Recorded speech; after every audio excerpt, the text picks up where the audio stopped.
Évangile de Jésus-Christ selon saint Jean, chapitre 13, versets 1 à 15.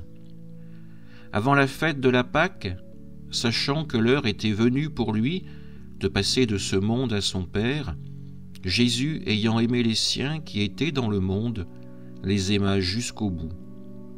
Au cours du repas, alors que le diable a déjà mis dans le cœur de Judas, fils de Simon l'Iscariote, l'intention de le livrer, Jésus, sachant que le Père a tout remis entre ses mains, qu'il est sorti de Dieu et qu'il s'en va vers Dieu, se lève de table, dépose son vêtement, et prend un linge qu'il se noue à la ceinture. Puis il verse de l'eau dans un bassin.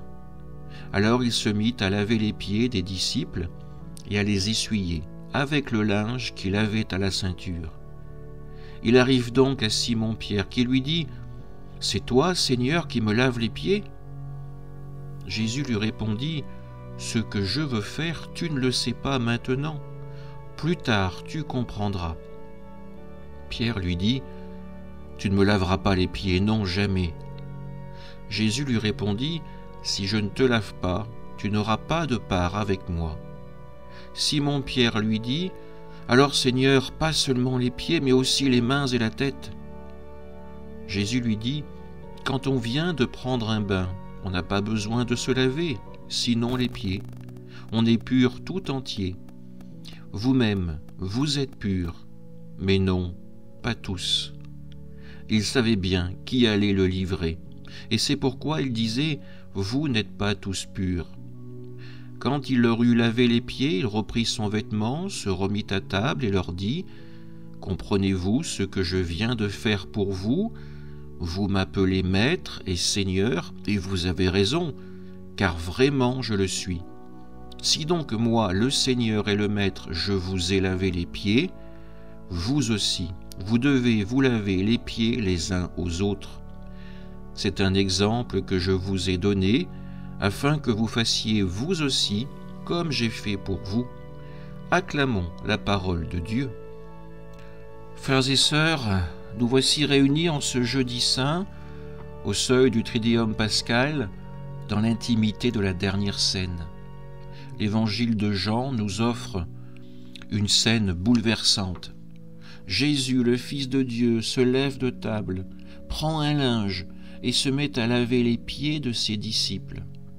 Ce geste, si simple et si profond, résume tout l'amour qu'il porte aux siens. Un amour qui va jusqu'au bout, jusqu'à la croix. Jean nous dit que Jésus agit, sachant que l'heure était venue, et que le Père avait tout remis entre ses mains. Il est pleinement conscient de sa divinité, de sa mission, de son retour vers le Père. Et pourtant, au moment où il pourrait s'élever au-dessus de tous, Jésus choisit de s'abaisser.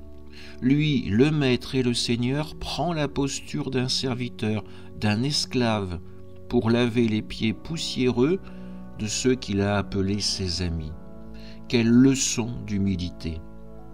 Simon-Pierre, comme souvent, réagit avec fougue. « C'est toi, Seigneur, qui me laves les pieds ?» Pierre ne comprend pas. Pour lui, comme pour nous parfois, il est inconcevable que le Seigneur s'abaisse ainsi.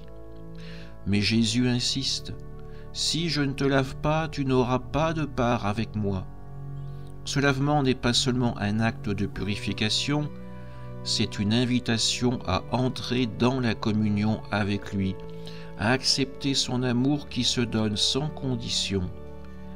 Pierre, dans son élan, demande alors à être lavé, mais lavé tout entier.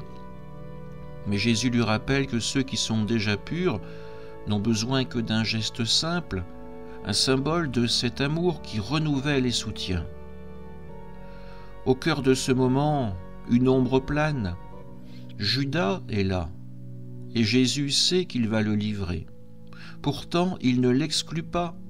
Il lave ses pieds également. Cet amour qui va jusqu'au bout n'est pas sélectif.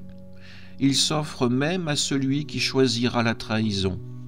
Quelle profondeur dans ce geste! Jésus ne se détourne pas de notre faiblesse, de nos fautes, mais il fait le choix de venir à nous toujours pour nous relever. Enfin, Jésus se remet à table et nous laisse cet enseignement. Vous aussi, vous devez vous laver les pieds les uns aux autres. C'est un exemple que je vous ai donné. Le jeudi saint n'est pas seulement un souvenir, c'est un appel. Si le Seigneur s'est fait serviteur, comment pourrions-nous refuser de servir nos frères et sœurs? Laver les pieds aujourd'hui, c'est tendre la main à celui qui souffre, écouter celui qui est seul, pardonner à celui qui nous a blessés. C'est vivre l'Eucharistie que nous célébrons ce soir, un amour qui se donne et se partage. Frères et sœurs, en ce jeudi saint, laissons Jésus laver nos pieds, c'est-à-dire purifier nos cœurs de tout orgueil, de toute rancune. Et ensuite, mettons-nous en route pour être à notre tour des serviteurs de cet amour, car c'est en nous abaissant avec lui que nous serons élevés. C'est en donnant que nous recevrons, c'est en aimant jusqu'au bout que nous aurons part à sa vie éternelle. Amen.